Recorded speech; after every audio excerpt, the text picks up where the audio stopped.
سورہ فتح کی آیت نمبر 29 میں اللہ تعالیٰ نے فرمایا محمد الرسول اللہ، محمد صلی اللہ علیہ وسلم اللہ کے رسول ہیں،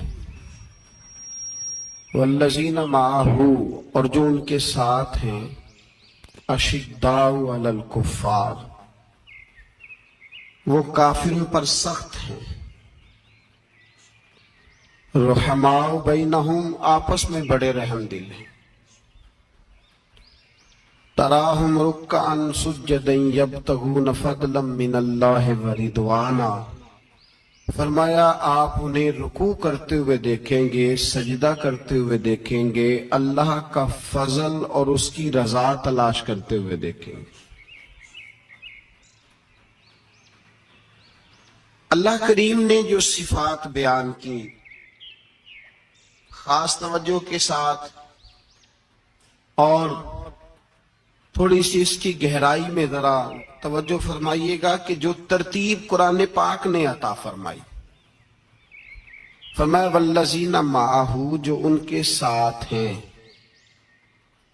ان کی پہلی صفت یہ ہے کہ اشداء علی الکفار، وہ کافروں پہ سخت ہیں۔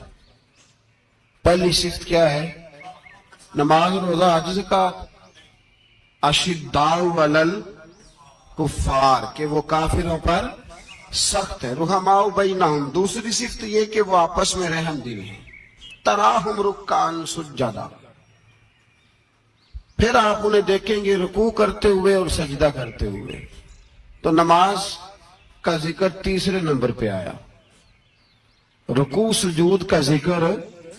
ایمان کے بعد جو پہلی بات ارشاد فرمائی وہ ہے اشداء علی الکفار، کہ وہ کافروں پر سخت ہیں، کافروں پر وہ، یہ پہلی صفت ہے اہل ایمان کی۔ اعلیٰ حضرت فاضل بریلوی رحمت اللہ تعالی علیہ ہمیں سبق دیتے ہیں، فرماتے ہیں دشمن احمد پہ شدت کیجئے، دشمن احمد پہ اشداء علی الکفار، دشمن احمد پہ ہلکی پھلکی ان کے ساتھ نفرت نہیں، یہ قرآن مجید کا سبق ہے۔ دشمن احمد پہ شدت کیجئے، ملحدوں سے کیا مربت کیجئے، جو بے دین ہو جائے وہ مربت کے قابل۔ ہمارا عجیب معاملہ ہے، وہ ہمارے بچے کاٹتے ہیں، ہم کہتے ہیں نہیں بات بیٹھ کے کرنی چاہیے۔ وہ ہمارے ٹکڑے کر رہا ہے، خون پی رہا ہے، ہم کہتے ہیں نہیں ٹیبل ٹاک کرنی چاہیے، ہم نے بات کی ہے، سفیر کو بلایا تھا۔ یہ کس قسم کی گفتگو ہے بھائی؟ وہ تیرا خون پی رہا ہے، تو جواب میں کہہ رہا نہیں نہیں وہ ہم نے بات کی ہے، اقوام متحدہ میں کل پرسوں بیٹھیں گے، آپس میں گفتگو کریں گے، صحیح ہو جائے گا مسئلہ۔ اشداء علی الکفار، اہل ایمان مومن کی پہلی صفت اللہ نے یہ بیان فرمائی کہ وہ کافروں پر وہ سخت ہے۔ پہلی صفت یہ، من احب للہ وابغض للہ ومنع للہ وآتى للہ فقد استکمل الایمان، او کما قال صلی اللہ علیہ وسلم۔ حضور نے فرمایا اگر اللہ کی رضا کے لیے محبت کرنا ایمان کا حصہ ہے تو بغض رکھنا بھی ایمان کا حصہ ہے۔ اللہ کی رضا کے لیے بغض رکھنا بھی، یہ جو جذبہ ہے نا کفر کے خلاف، جذبہ، یہ ایمان کی بنیاد ہے۔ لوگ کہتے ہیں اسلام محبت سکھاتا ہے، اسلام، بھائی کون کہتا ہے اسلام نفرت سے؟ اسلام سکھاتا ہی محبت ہے، اسلام سکھاتا ہی۔ لیکن میرے بھائی یہ تو بتلاؤ نا صاحب کہ وہ جو جڑی بوٹی فصل کے ساتھ اگاتی ہے اس کا رنگ ہرا نہیں ہوتا، وہ چہچہاتی لہلہاتی نہیں، کاٹتے کیوں ہو پکڑ کے اسے، دوائی ڈال کے مارتے کیوں ہو؟ اس لیے کہ باقی فصل کو تباہ نہ کرے، باقی فصل کو نقصان۔ کافر پر جب تو سختی کرتا ہے تو اس کا مطلب یہ ہوتا ہے کہ وہ پھر دوبارہ ظلم نہیں کرتا، وہ زیادتی۔ ہماری کافر کے حق میں نرمی ہے۔ سعودی گورنمنٹ کا مراسلہ آیا، انہوں نے کہا جناب ہمیں شکوہ ہے پاکستانی حاجیوں سے کہ حج میں جب جاتی ہیں تو یہ